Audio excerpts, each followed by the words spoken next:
L'interview matinale, première partie. Ce matin, j'ai deux invités avec moi. J'ai Aurélie. Bonjour Aurélie. Bonjour. Et j'ai Boris. Bonjour Boris. Bonjour Mathieu. Alors Boris, on s'est croisés quelques fois sur le forum des assos l'année dernière et on essaye de se parler et ça y est, enfin, on y est. Voilà. Ça y est. Séquence émotion. Et tous les deux, vous venez parler d'une association qui s'appelle La Dame en Rouge et qui est une association qui s'occupe de produire, de donner des cours de théâtre. Oui. Ah, le théâtre, Beckett, l'humain, qu'est-ce que l'homme, la vie, tout ça. Donc La Dame en Rouge, c'est une association qui a commencé son existence il y a 20 ans. Autour d'une démarche étudiante qui vient de toi, du coup, Aurélie, c'est ça ? Oui, c'est ça. C'est une association qui a été créée une vingtaine d'années à Bordeaux à l'issue d'un master scénographie et mise en scène que j'ai fait. Donc voilà, il y avait un spectacle à produire. Donc avec des amis, on a monté cette association. Et puis ensuite, on s'est dit, tiens, si on crée des cours de théâtre pour tout public, enfants, adultes, seniors. Et donc tout ça, c'était à Bordeaux. C'était à Bordeaux. Maintenant, l'association est basée à Lugasson. Et oui, c'est Elle ça, a déménagé. Depuis combien de temps ? Depuis 2 ans, à peu près. D'accord. Oui. Qu'est-ce qui fait que l'asso est venu à Lugasson ? Un déménagement. Ah, du perso ? Oui, je suis venue ici il y a à peu près 3 ans et je me suis dit, tiens, il y a plein de choses à faire dans le coin. Et si on montait des cours ici, voilà. Eh bien, bienvenue. Merci. Et toi, Boris, donc, tu es là depuis un peu plus longtemps, je crois, dans le coin ? Après un parcours assez aventureux ? Ouais, hétéroclite. Alors, dans le sud Gironde, enfin, dans l'entre-deux-mers, on va dire, ça fait 4 ans. Ouais, d'accord. Voilà, parce que moi, je travaillais au collège de Castillon-la-Bataille. Ok. J'avais des missions de médiation là-bas, et de prévention et de sécurité. Donc en fait j'ai déménagé dans le coin parce que j'avais trouvé du boulot dans le coin et voilà, donc ça s'est fait voilà.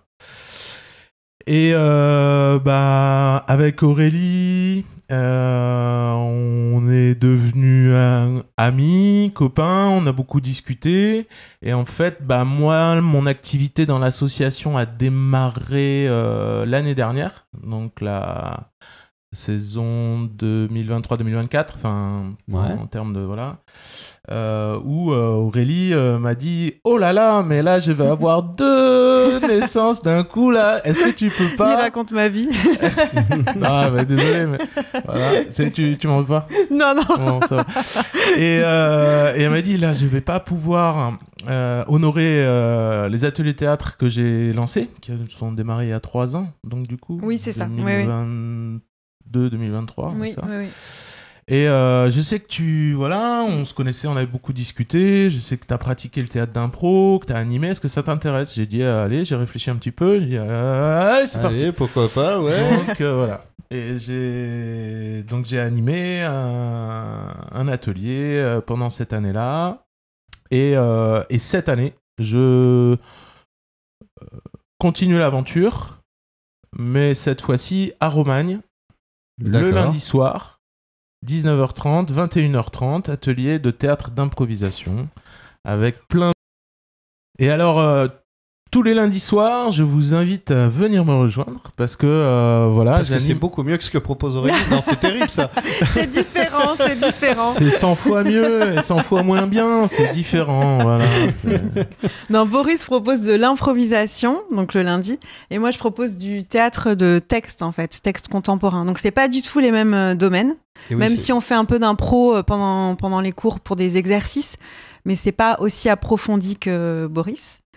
C'est pas le même travail, voilà. Et Boris propose des ateliers théâtre adultes à Romagne le lundi. Moi, c'est enfants le mercredi de 14h à 16h. D'accord. Ensuite, il y a les ateliers théâtre enfants à Rozan, les mercredis de 16h30 à 18h30, mais qui sont complets. Ok. Et les ateliers adultes à Rozan, le jeudi soir, de 19h à 21h, il reste une place. Mais les ateliers théâtre à Romagne, il y a encore pas mal de places. Donc, si des enfants veulent essayer, c'est pour les enfants de 8 à 11 ans. Alors, du coup, Romagne, les ateliers où il reste encore de la place, c'est la partie impro, c'est ça? Non. Non, Non. oui, j'ai pas oui, été... si, il reste encore de la place. Bien oui, sûr. pour l'improvisation, le lundi Voilà. soir, il reste Et de pour la le place. texte. Et pour le mercredi aussi, D'accord, ok. 14h, 16h, Ok, pour le d'accord. texte, ouais. Donc, si on a envie de faire du théâtre à Romagne, que ce soit dans le texte ou l'impro, quand on est un enfant, et c'est 8 ans 9 ans, 10 ans 8-12. 8-12. Oui. Ok, passé 12 ans, on n'est plus un enfant. Alors, Si, mais c'est encore un autre... Mais on est un ado, c'est pire. alors moi, c'est un atelier adulte. Oui. D'accord, mais voilà, si la personne est mature, je sais pas moi, qu'elle a 14-15 ans Oui, et qu'elle a c'est une vrai. autorisation parentale, voilà, hein, les parents peuvent venir s'ils veulent. Mais bon, c'est plus un atelier adulte, quoi, quand même. L'impro, il paraît que ça se travaille. Bah oui, C'est comme tout. Hein. C'est-à-dire, en fait, parce que l'exercice est très différent entre faire sien un texte et l'investir, etc. Ça peut paraître sécurisant à un certain niveau, parce qu'on se dit, bon, bah, de toute façon, il y a un texte. Oui. Voilà. Alors qu'en réalité, on sait très bien qu'il y a d'autres choses qui se mettent en place et tout ça. L'impro, elle, on se dit, mais c'est-à-dire quoi? On me jette sur une scène et je fais, oh, bonjour. Bah, disons que c'est sûr que c'est comme tout, il faut avoir envie d'en faire, donc il faut avoir envie de se mettre en danger.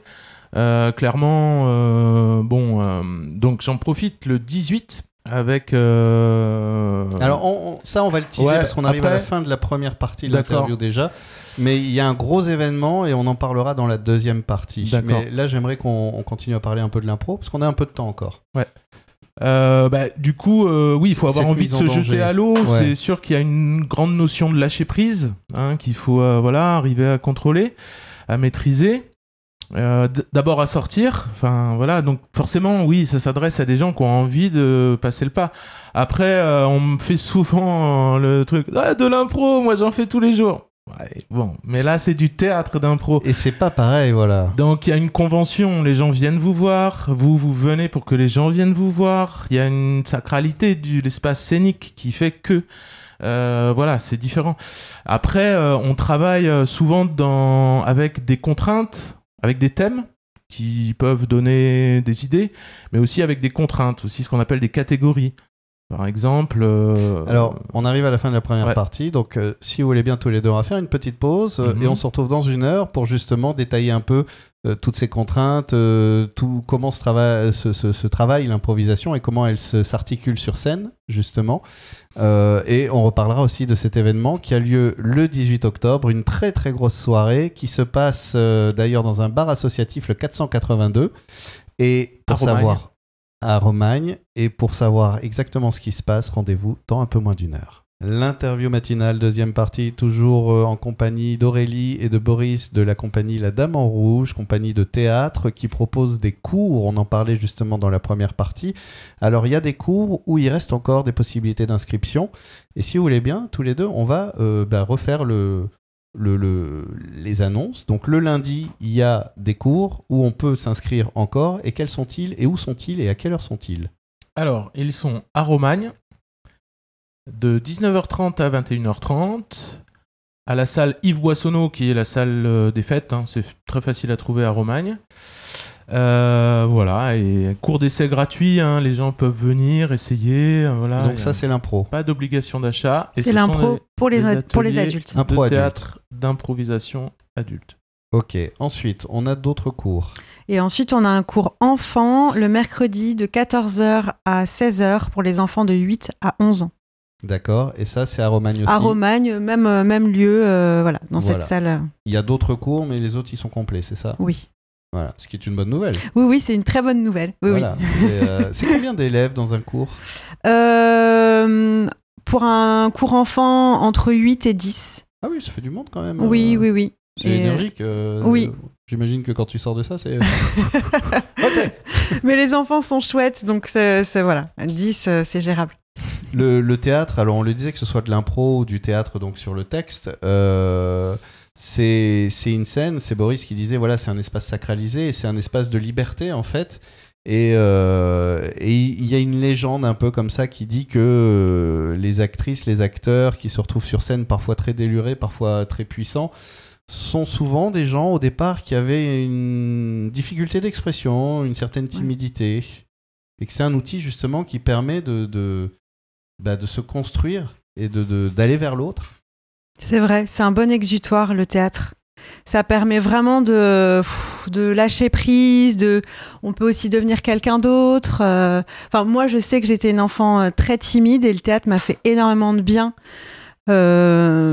pour apprendre à m'exprimer en public, pour jouer plein de personnages très différents de moi. Quel est l'auteur qui t'emporte comme ça, que tu adores Il y en a pas mal. J'aime beaucoup Joël Pomera. C'est un auteur contemporain qui a fait notamment une nouvelle version de Cendrillon, D'accord. qui est géniale. C'est Cendrillon féministe et revisité. Il y en a plein d'autres, mais spontanément, je dirais Joël Pomera, ouais. Ah, Cendrillon féministe, j'aimerais bien savoir ce qui se passe à la fin. Lis-le. Bah oui, Joël Pomera, donc oui. je note. Mais le théâtre, c'est aussi un espace qui peut être très surprenant à recevoir pour le public, parce qu'on est en contact direct avec la scène et ce qui s'y passe. C'est dans notre époque, où on a tendance à plus facilement allumer Netflix en buvant du soda. Quelle est la réception du public aujourd'hui, justement, en 20 ans de parcours? Tiens, est-ce que vous sentez tous les deux des évolutions, ou que les choses se maintiennent Bon. Vas-y, Boris, vas-y. Concernant le théâtre d'impro, moi, je trouve que le public est relativement friand. Ouais. Parce qu'il y a une notion de performance. Enfin, forcément, les comédiens se mettent en danger parce que et les gens viennent voir ça. J'ai l'impression que souvent ce sont des spectacles qui ont du succès dans le format match, dans le format cabaret, parce que ils se disent, ah mais nous on sait pas ce qu'on va voir, mais même eux savent pas qu'est-ce qu'ils vont faire en fait. Oui, il y a cet appétit de la destruction un peu, de se dire est-ce qu'il va tomber. Je dirais pas de la destruction, non. Je pense que le public est plus bienveillant que ça, mais cet appétit de la performance, quoi. Ouais. Ça ressemble plus à mon sens, à une performance. Le théâtre d'impro. Oui, de se dire waouh, d'assister à l'éclosion de quelque chose en temps réel. C'est quelque chose d'inédit et de collectif, parce qu'on fait rarement du stand-up. Voilà, c'est pas du stand-up. Hein. En fait, la première chose qu'on apprend en théâtre d'impro, c'est l'écoute. Pourquoi ? Parce que deux personnes qui ne savent pas ce que l'autre a dans la tête sont obligées de construire quelque chose. Il y a un exercice qui s'appelle le oui et, c'est-à-dire que voilà, on va obliger les gens à chaque fois qu'ils parlent à dire oui et. C'est-à-dire à dire j'accepte ce que tu me proposes et je te propose quelque chose d'autre. Ouais. Refuser d'emblée, c'est délicat. Il n'y a que les acteurs chevronnés qui ont beaucoup d'expérience dans ce domaine qui peuvent le faire. Et encore à certaines conditions. Donc c'est aussi un apprentissage de la bienveillance, de l'écoute. De faire société en fait finalement. Ah oui, ça. Et ça, c'est aussi le cadeau qu'on se fait à soi quand on revient un peu dans la vie profane, on va dire. Tu parlais de sacré, donc où là d'un coup on garde ça, peut-être cette meilleure qualité d'écoute, cette meilleure attention à l'autre, sans non plus s'oublier soi, c'est-à-dire vraiment de créer une dynamique. Ah oui, bien sûr. Ouais. Oui, c'est ça, le théâtre, ça peut permettre de travailler l'écoute du groupe, la confiance en soi, la cohésion de groupe, ça englobe plein de choses. Moi, j'adore voir des enfants, même des adultes, qui arrivent un peu fermés, qui s'ouvrent petit à petit au fur et à mesure des séances et qui prennent place, quoi, qui prennent leur place tout en écoutant les autres, tout en étant bienveillants. C'est vrai qu'il y a un vrai travail d'écoute. Hein. Ça, c'est vraiment la base. Ah oui, non, c'est super important. La notion de groupe en impro, elle est ultra importante. Pourquoi ? Parce que comment dire en fait, une improvisation, il peut y avoir un comédien très talentueux qui va commencer une improvisation. Ou non, plutôt l'inverse. Un comédien qui commence une improvisation et qui galère. En fait, les copains qui sont à côté vont le voir, ça. Et là, ils vont dire, ok, il galère, bon, donc je vais essayer quelque chose. On vient toujours secourir la personne qui on vient le supporter, on vient le soutenir. C'est ça. Alors, lui amener si ça marche, du coup, si l'action est bien posée, que voilà, on a un personnage, on a quelque chose, c'est pas la peine des fois, mais quand la personne est en impro, voilà. Ça s'applique aussi au théâtre de texte parce qu'en fait, on a forcément besoin des autres. On a son personnage, mais son personnage interagit avec d'autres personnages. Donc, encore une fois, on a un travail d'équipe et puis même parfois, on oublie son texte. Donc l'autre vient nous aider pour nous dire la réplique, pour relancer la machine. Enfin voilà, c'est un résumé de la société aussi. C'est une allégorie de la société. Voilà, on peut rien faire dans l'interaction qu'on se définit en fait. Sûr. C'est ça. Et le grand mythe de l'autonomie et du pas besoin des autres, c'est un mythe et sans l'autre au moins comme miroir, de toute façon on ne peut pas interagir et se trouver soi. On va parler, parce que on arrive déjà à la fin de la deuxième partie, ça passe très très vite. Oui. On va parler justement, tu parlais de match et de cabaret, il y a justement une soirée cabaret d'improvisation le 18 au bar associatif très cool, le 482 à Romagne. Ouais, une super équipe de bénévoles qui font des soirées. Je crois qu'ils en font une là ce vendredi qui arrive, le vendredi 11, avec un groupe de rock, punk rock, je crois. Donc le 18 avec les anciens de l'atelier de Rozan plus quelques personnes de l'atelier de l'Estiac des Mêmes pas peur avec qui on a échangé l'année dernière. On vous propose un cabaret de théâtre d'impro, ouverture 19h, entrée libre. Venez nombreux, c'est une super ambiance et comme je disais tout à l'heure, vous aurez affaire à une performance inédite et collective. Tout à fait. Et alors la différence entre le match d'impro et le cabaret d'impro. Bonne question. Ouais, alors le match, c'est une plus grosse organisation. Dans le sens où il y a 2 équipes de 6 joueurs, 2 équipes de 5 avec un coach, ça fait 6.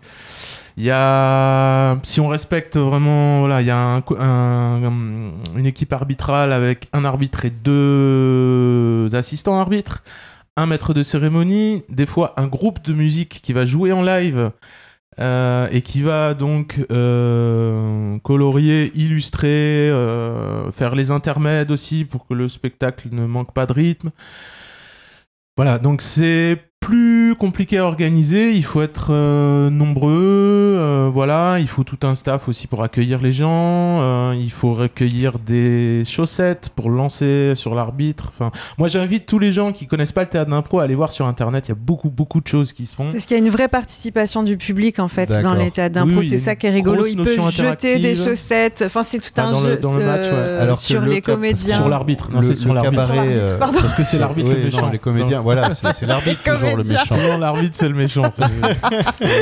Alors que le cabaret d'impro, on est plus dans une troupe qui va venir avec des thèmes, des contraintes. C'est ça. Généralement, on donne des petits papiers, des petits crayons aux gens. Ils écrivent des thèmes. On les invite avant le spectacle à écrire des thèmes. On met ça dans un chapeau et puis on les tire au fur et à mesure. Oui, donc le public participe aussi à la création. Exactement. Et ça, c'est chouette parce que même quand des fois on est un peu timide ou quoi, etc., on peut se dire, au moins juste. Je vais me marrer. Moi, je suis pas encore sur scène, mais je vais au moins un peu influer ce qui va se passer. Moi, je me souviens d'une enfant, on avait fait un cabaret comme ça, elle avait écrit déguisement, mais au lieu de mettre M-E-N-T, elle avait écrit M-A-N. Déguisement. Et donc, moi, j'étais sur scène comme ça parce que moi, je prends le rôle du MC en fait. Des fois, j'interviens un peu dans quelques improvisations, mais c'est moi qui vais présenter tout ça le 18. Et en fait, j'ai lu Déguiseman. Et là, du coup, ça, des fois, les petites erreurs ouvrent des perspectives inédites. Donc, du coup, on a vu arriver un super-héros qui s'appelait Déguiseman. Merci beaucoup à tous les deux. Je rappelle donc la soirée, c'est le 18 à Romagne au bar 482 pour du cabaret d'impro à partir de 19h. Et il y a aussi les cours le lundi et le mercredi. Et peut-être une dernière chose. J'ai oublié de parler de l'association Rose en Vie qui va proposer des stages de théâtre dans lesquels j'interviens à Rosan, certainement pendant les vacances scolaires. D'accord. Voilà, je voulais parler de ça. Et une dernière chose, il y a aussi des spectacles de fin d'année à l'issue des cours qui ont lieu généralement fin mai, début juin. Donc, voilà. Est-ce qu'on a un numéro de téléphone ou un site internet ou quelque chose pour se tenir au courant de votre actualité ? Sur le Facebook de la compagnie La Dame en Rouge ou sinon sur mon propre mail. Oui. Donc, qui est bonoaurélie@gmail.com. Bono, B-O-N-O-T. D'accord. Merci beaucoup à tous les deux. Merci. Merci. Et rendez-vous le 18.